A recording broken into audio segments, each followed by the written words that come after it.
राजा जनक, सीता मैया, कविराज विद्यापति के ई पावन मिथिला भूमि के नमन करे छी।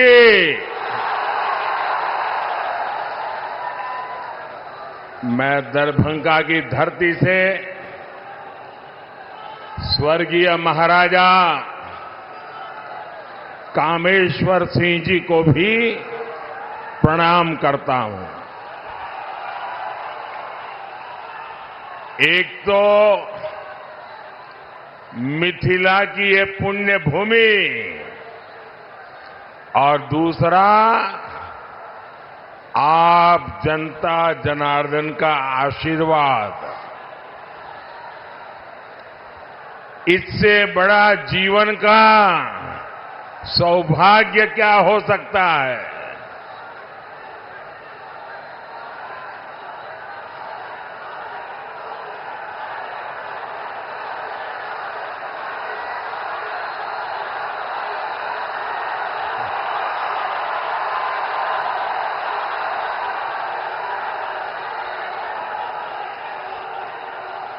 आप वो मोदी को कितना नचाओगे?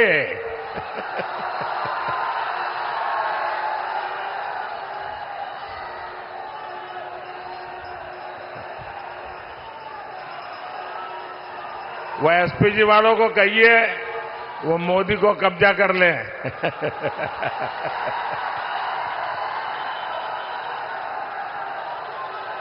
लेकिन बढ़िया बना के लाए हो आप।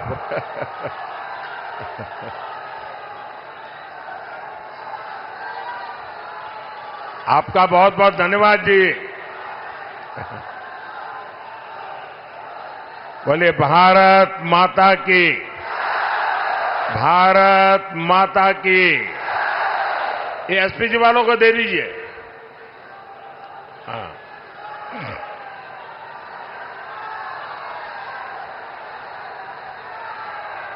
जय श्री राम, जय श्री राम। मैं आप सभी को अयोध्या में राम मंदिर के निर्माण की बहुत बहुत बधाई देता हूं।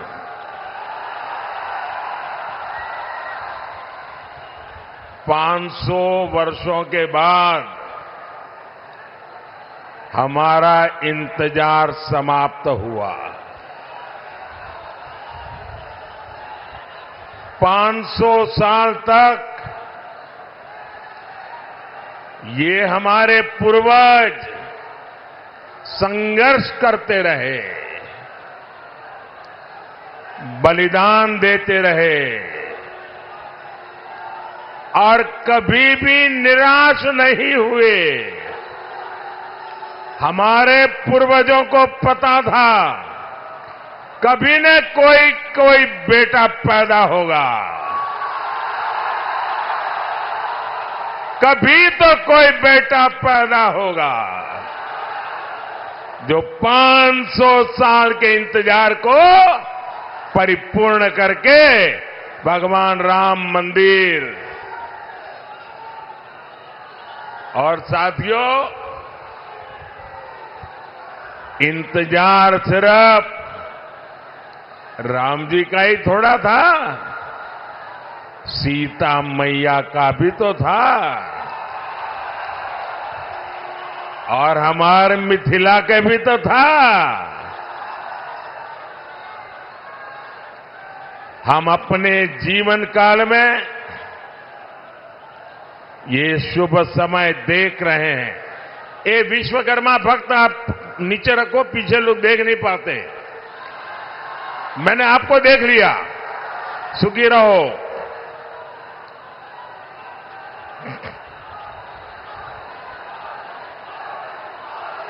ये शुभ समय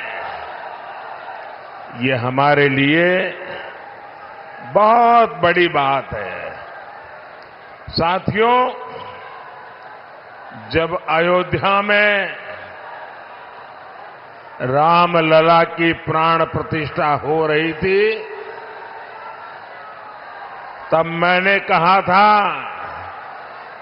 कि अब भारत आने वाले 1000 साल का भविष्य लिखेगा। कई बार इतिहास की एकाध घटना भी कई शताब्दियों का भाग्य तय कर देती है।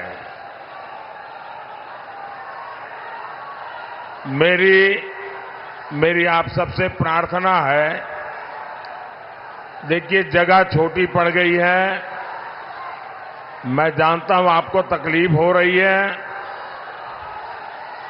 हो सकता है आप मुझे देख ना पाते हो, लेकिन उसके लिए हमें क्षमा करें। आराम से जहां है वहां खड़े रह करके मुझे सुनिए, और अगर आवाज कम करेंगे तो मुझे बोलने की सुविधा बढ़ेगी। तो आपके आशीर्वाद है मैं बोलना शुरू करूं? आप शांति रखोगे? आप इतने अच्छे लोग हैं। आज से 1000 साल पहले जब पश्चिम से भारत पर हमले होने शुरू हुए थे, तब किसी ने नहीं सोचा था कि भारत 1000 साल की गुलामी में गिर जाएगा। जो बिहार देश को दिशा दिखाता था, वो ऐसे संकटों से घिरा कि सब कुछ तबाह हो गया। लेकिन साथियों, भारत के भाग्य ने आज एक बार फिर करवट ली है। बिहार के भाग्य ने एक बार फिर करवट ली है। 21वीं सदी में ये कालखंड ऐसा आया है जब भारत फिर से अपनी सारी बेड़ियां तोड़कर उठ खड़ा हुआ है। आज भारत की दुनिया में जो साख है ना, वो नई ऊंचाई पर है। आज भारत चांद पर पहुंच गया है, जहां कोई नहीं पहुंचा। 10 साल पहले हम दुनिया की 11वें नंबर की अर्थव्यवस्था थे। सिर्फ 10 साल में हम दुनिया की 5वें नंबर की अर्थव्यवस्था बन चुके हैं।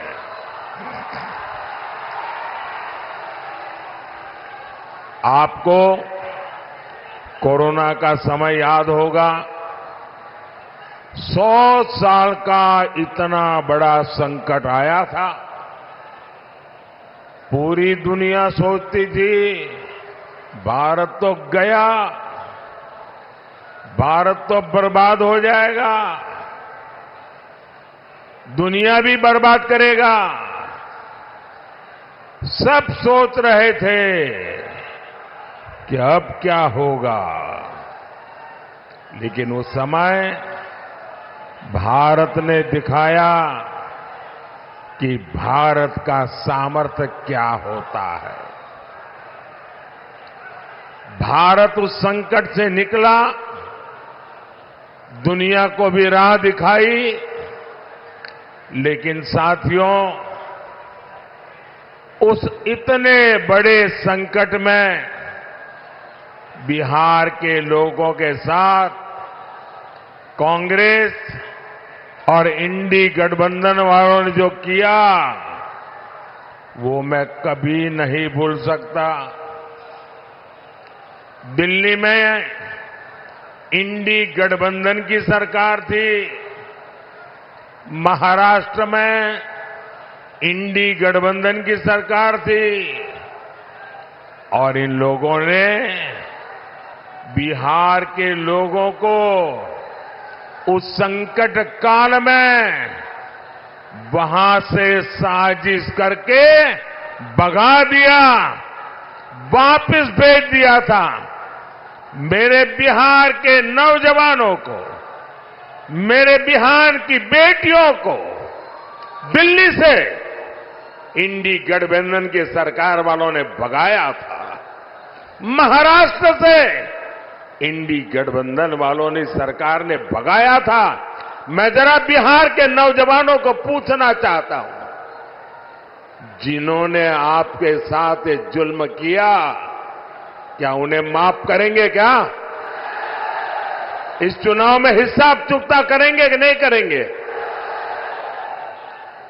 बिहार के लोगों को बसों में बिठाया गया और बीच रास्ते छोड़ दिया गया और आज यही इंडी गठबंधन के लोग आपसे वोट मांगने आ रहे हैं। क्या आप इंडी गठबंधन का इतना बड़ा गुनाह माफ करेंगे क्या? माफ करेंगे क्या? माफ करेंगे क्या? भाइयों बहनों, मैंने इस चुनाव में अगले 5 साल के लिए विकास का रोड मैप दिया है। मैंने 25 साल का विजन देश के सामने रखा है, लेकिन ये भी जरूरी है हम अतीत का भी ध्यान रखें। जैसे एक शहजादे दिल्ली में है, वैसे ही एक शहजादे पटना में भी है। एक शहजादे ने बचपन से पूरे देश को और दूसरे शहजादे ने पूरे बिहार को अपनी जागीर समझा है। इन दोनों शहजादों के रिपोर्ट कार्ड एक जैसे ही हैं। इनके रिपोर्ट कार्ड में सिवाय घोटालों और बेलगाम कानून व्यवस्था के सिवाय कुछ भी नहीं है। याद कीजिए कैसे बिहार में अपहरण उद्योग चलता था, कैसे बड़े बड़े घोटालों से बिहार के खजाने को लूटा जाता था, कैसे शाम होते ही हमारी बहन बेटियां घर से निकलने में डरती थी, कैसे नौकरी देने के पहले जमीन लिखवा ली जाती थी। साथियों, आज नीतीश जी के नेतृत्व में एनडीए सरकार बिहार के विकास के लिए दिन रात काम कर रहा है। हमारी प्रेरणा कर्पूरी ठाकुर है, जिन्हें कुछ समय पहले भारत रत्न देने का सौभाग्य हमें मिला है। पिछले 10 साल में बिहार में हमने 40 लाख गरीबों को पक्के घर दिए हैं, करीब 1.25 करोड़ गैस कनेक्शन दिए हैं। आज गरीबों को मुफ्त राशन, मुफ्त इलाज मिल रहा है। और अब मोदी ने ये भी तय किया है कि आपके परिवार में, बिहार में कोई भी 70 साल की ऊपर के बुजुर्ग होंगे तो अब उनके संतानों को उनकी बीमारी में इलाज का खर्चा नहीं उठाना पड़ेगा। अब ये खर्चा दिल्ली में आपका ये बेटा उठाएगा।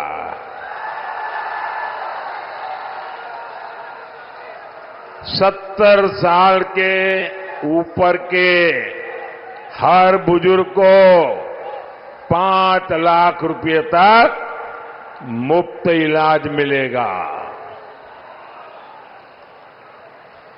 मेरे बिहार के साथियों, मेरे दरभंगा के साथियों, मेरा एक काम करोगे? जरा हाथ ऊपर करके बताइए, करोगे? पक्का करोगे? देखिए, काम करना। जब आए भी इन दिनों गांव-गांव जाते होंगे, मोहल्ले में जाते होंगे, छोटी छोटी बस्तियों में जाते होंगे, अगर वहां पर कोई परिवार ऐसे आपके ध्यान में आ जाए जिनको अभी पक्का घर मिलना बाकी है, गैस का कनेक्शन मिलना बाकी है, नल से जल का कनेक्शन बाकी है, आयुष्मान का कार्ड नहीं पहुंचा है, तो उनको कह देना कि मोदी जी की गारंटी है 4 जून के बाद, नई सरकार बनने के बाद हम 3 करोड़ नए घर बनाने वाले हैं। तो आप मेरी तरफ से उन सब परिवारों को गारंटी दे देना, मेरे लिए तो आप ही मोदी है। साथियों, दरभंगा का एयरपोर्ट हो, रेलवे स्टेशन हो, अमृत भारत ट्रेन हो, आधुनिक सड़कें हो, हर तरफ काम हो रहा है। दरभंगा एम्स की अड़चनों को भी दूर किया जा रहा है। साथियों, जब विकास की बुनियाद मजबूत होती है तभी उद्योग और रोजगार पैदा होते हैं। यहां दरभंगा में आईटी पार्क भी बना, जिससे युवाओं के लिए नए अवसर पैदा होंगे। मिथिला में मखाना, लीची और आम खूब होता है। अच्छी सड़कों और इंफ्रास्ट्रक्चर से इसका एक्सपोर्ट दुनिया भर में बढ़ेगा। यहां के मखाने को दुनिया तक पहुंचाने के लिए हमारी सरकार ने मखाने को जीआई टैग दिया है। साथियों, हमने बिहार में महिला स्वयं सहायता समूहों को 42,000 करोड़ रुपए की सहायता बैंकों से दी है। 42,000 करोड़ रुपया। दरभंगा, मधुबनी में 11 लाख महिलाएं इन समूहों से जुड़ी है। दरभंगा में इन बहनों ने शिल्प ग्राम की शुरुआत भी की है और आपकी मधुबनी की पेंटिंग का प्रचार तो खुद मोदी पूरी दुनिया में करता रहता है। आज आगे बढ़ती हमारी बहनों की ये खुशी यही मोदी को मेहनत करने का हौसला देती है। साथियों, आपको पता है कि संविधान ने लंबी चर्चा के बाद हमारा संविधान बना, तब एक मुद्दे पर सबसे ज्यादा चर्चा हुई थी। बाबा साहब आम्बेडकर थे, डॉक्टर राजेंद्र बाबू थे, देश के बड़े बड़े विद्वान थे और संविधान में धर्म के आधार पर आरक्षण देना कि नहीं देना, इस पर गंभीर चर्चा हुई और बाबा साहब के नेतृत्व में संविधान सभा ने 75 साल पहले तय किया कि हमारे देश में धर्म के आधार पर आरक्षण नहीं दे सकते हैं, देश को फिर से नहीं बांट सकते हैं। बाबा साहब आम्बेडकर ने इसके विषय में खुले आम वकालत की कि धर्म के आधार पर आरक्षण नहीं होगा। इतना ही नहीं, पंडित नेहरू ने भी धर्म के आधार पर आरक्षण का विरोध किया। लेकिन अब जब हमारे गरीब एससी, एसटी, ओबीसी का कांग्रेस से मोह भंग हो गया है, तो कांग्रेस नेहरू जी की भावना के खिलाफ जा रही है, बाबा साहब आम्बेडकर के पीठ में छुरा भोंक रही है, संविधान को तोड़ने मरोड़ने में लगी है। कांग्रेस लगी हुई है कि ओबीसी कोटे को कम करके धर्म के आधार पर उसमें से डाका डाल के मुसलमानों को आरक्षण दे दिया जाए। दलितों के आरक्षण में से डाका डालो, आदिवासियों के आरक्षण में से डाका डालो और कांग्रेस की साजिश में आरजेडी भी कंधे से कंधा मिलाकर चल रही है। 2007 में बिहार के शहजादे के पिताजी ने मुस्लिमों को ये आरक्षण में से निकाल करके कोटा देने की बात कही थी। रेल मंत्री के रहते हुए उन्होंने रेलवे अधिकारियों को कहा था कि मुस्लिमों के लिए कोटे का इंतजाम किया जाए। सोचिए, ये एससी, एसटी, ओबीसी का आरक्षण छीनकर को मुस्लिमों को देना चाहते हैं। आप मुझे बताइए, धर्म के आधार पर ओबीसी, एससी, एसटी आरक्षण अगर कटेगा तो यादव, कुर्मी, इन समाज का हक भी बचेगा क्या? सब कुछ खत्म हो जाएगा।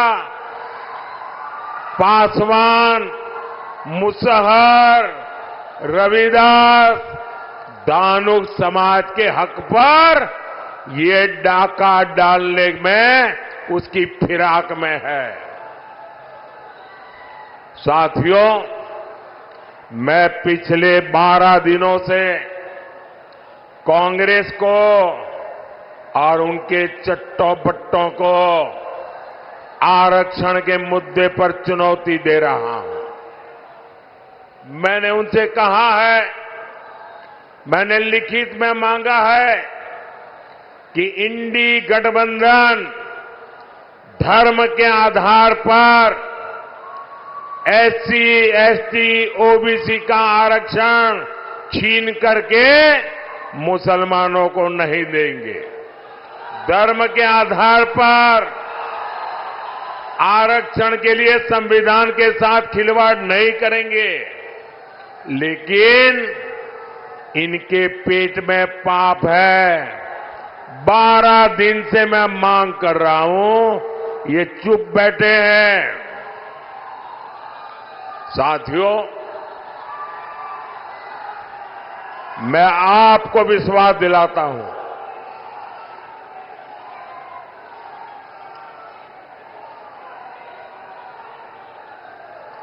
मैं आपको विश्वास दिलाता हूं, जब तक मोदी जिंदा है, जब तक मोदी जिंदा है, एससी, एसटी, ओबीसी के आरक्षण पर कभी भी मैं खिलवाड़ नहीं करने दूंगा। साथियों, मैंने जब से कांग्रेस, आरजेडी के इरादों को बेनकाब किया है, तो ये लोग बौखला गए हैं। अब आरजेडी ने ये गिनना शुरू कर दिया है कि सेना में कौन हिंदू है, कौन मुसलमान है। यही इनका असली चेहरा है। ये लोग समाज को बांटने के लिए, देश की एकता तोड़ने के लिए कुछ भी कर सकते हैं। मां भारती की रक्षा के लिए जो सीने पर गोली खाता है, वो पहले भारतीय होता है। और ये आरजेडी के लोग उसे हिंदू मुसलमान की नजर से देखते हैं। मैं जरा हिंदू मुसलमान का बंटवारा करने वालों को पूछना चाहता हूं, क्या अब्दुल हमीद जी को हम इस शर्त इसलिए याद करते हैं क्योंकि वो मुसलमान थे? देश को इस दिशा में ले जाएंगे ये लोग। यही लोग सर्जिकल स्ट्राइक पर सवाल उठाते हैं, एयर स्ट्राइक पर सवाल उठाते हैं। यही लोग आर्मी चीफ को गाली देते हैं। आखिर किसको खुश करने के लिए किसके इशारे पर ये बोला जाता है? देश सब देख रहा है, जनता है, सब कुछ जानती है। देशवासी सब देख रहे हैं। साथियों, आरजेडी का इतिहास सामाजिक न्याय का मुखौटा लगाकर हमेशा तुष्टीकरण करने का रहा है। जब गोधरा में कार सेवकों को जिंदा जलाया गया था, तब रेल मंत्री ये शाहजादे के बेटे थे जो सजा काट रहे हैं और जमानत पे घूम रहे हैं। उन्होंने दोषियों को बचाने के लिए सुप्रीम कोर्ट के एक जज की कमेटी बनाई, बेनराजी कमेटी। सोनिया बहन का राज था ना, और इसलिए उन्होंने बेनराजी कमेटी बनाई थी। वो जज का नाम बेनर्जी था, तो लोग बेनराजी बोलते थे। और उससे ऐसा रिपोर्ट लिखवाया कि 60 कार सेवकों को जलाने वाले निर्दोष छूट जाए। लेकिन ये रेल मंत्री जो अभी जेल में जिंदगी गुजारने के लिए मजबूर है, जमानत पे घूम रहे हैं, अदालत ने उनके इस रिपोर्ट को कूड़े कचरे में फेंक दिया और उन सबको सजा सुनाई, फांसी तक की सजा हो गई।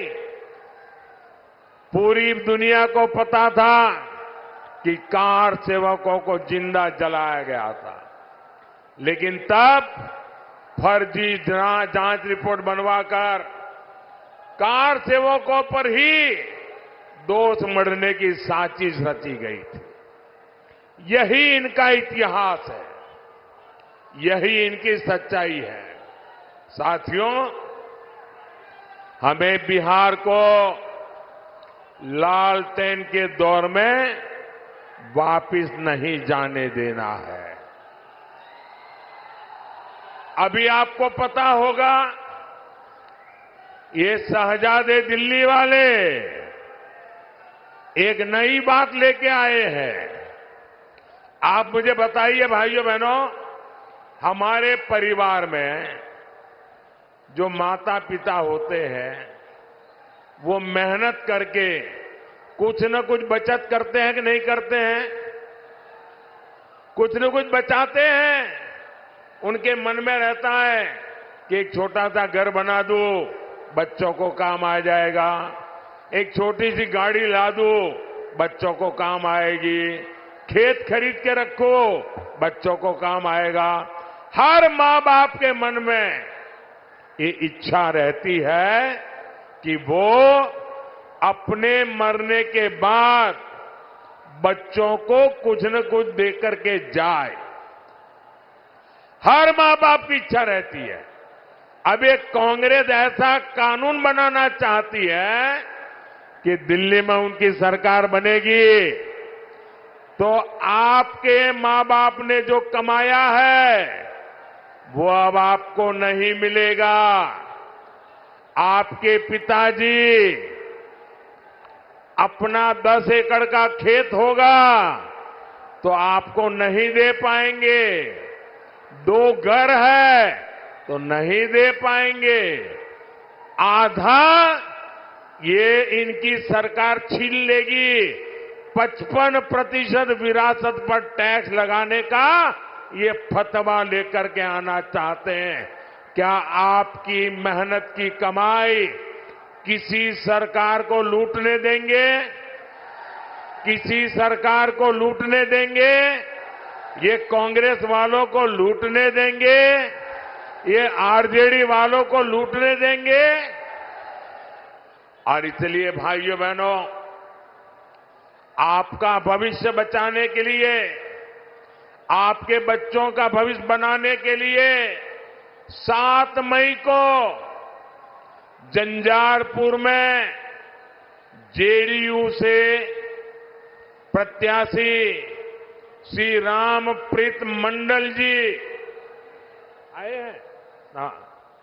13 मई को दरभंगा में बीजेपी से श्री गोपाल ठाकुर जी और समस्तीपुर से एलजेपी की हमारी बेटी श्रीमती सांभवी चौधरी जी, पूरे हिंदुस्तान की सबसे छोटी उम्र की बेटी चुनाव लड़ रही है।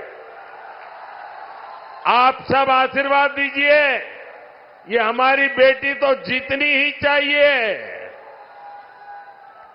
20 मई को मधुबनी में बीजेपी के श्री अशोक कुमार यादव जी को, ये हमारे इन सभी साथियों को भारी संख्या में वोट दीजिए। और जब आप उनको वोट देंगे ना, तो ये वोट सीधा सीधा मोदी के खाते में जाएगा। मोदी को मजबूती मिलेगी और मोदी मजबूती से आपकी 5 साल और सेवा करेगा। तो घर घर जाएंगे, ज्यादा से ज्यादा मतदान करवाएंगे। पहले मतदान फिर जलपान, ये पक्का करेंगे। अच्छा, मेरा एक काम करेंगे, जरा हाथ ऊपर करके बताइए, करेंगे? मेरा काम करेंगे। यहां से जाने के बाद हर घर जाना, घर घर जाकर के कहना कि अपने मोदी जी दरभंगा आए थे और मोदी जी ने आपको प्रणाम कहा है। मेरा प्रणाम पहुंचाएंगे, घर घर मेरा प्रणाम पहुंचाएंगे। बोलिए भारत माता की, भारत माता की, भारत माता की। बहुत बहुत धन्यवाद।